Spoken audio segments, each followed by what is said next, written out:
school रे दीर्घ दिन हेब संस्कृत शिक्षक नथिबारु विद्यालय रे ताला पकाइले अभिभावक एपरि घटना देखा मिली वासुदेवपुर ब्लॉक गुआ गड़िया पंचायत रे थिबा बिणापाणी निराकार सरकारी उच्च विद्यालय रे विद्यालय रे 2013 मसीह संस्कृत शिक्षक नाहांती फल छात्र छात्री माने संस्कृत पाठ पढ़िबारु वंचित रहुछंती समस्या को नहीं विद्यालय प्रधान शिक्षक विद्यालय कमिटी सभापति समेत छात्र छात्री बारंबार जिलापाल समेत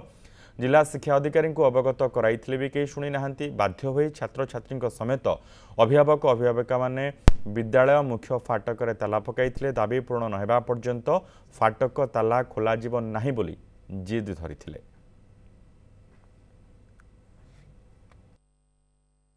आम स्कूल रे षष्ठ सप्तम अष्टम मिसिक मात्र 141 पिला आम स्कूल रे माने आम 141 पिला को 141 पिला को मात्र जनी शिक्षयित्री पढ़ाउछंती से आम पाठ पढ़ारे असुविधा होउची आमे पाठ माने सुविधा रे पढ़ी पारु ना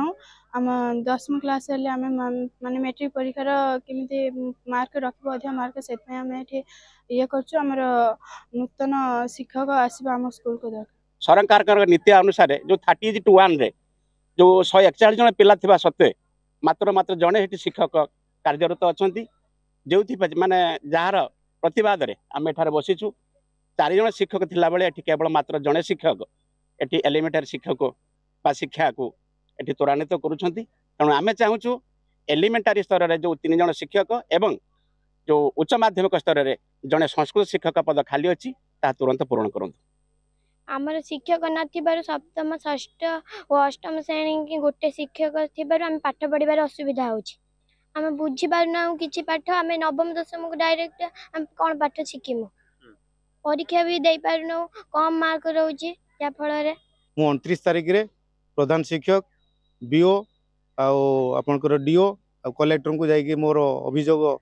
ए जो ताला पकेया बाबद रे तांको जणाइथिली एवं कहिथिली तापर कलेक्टर को महोदय कहिथिले मु डीओ सहित कथा है कि तुम स्कूल समाधान करी अद्यावधि एपर्यंत समाधान है ना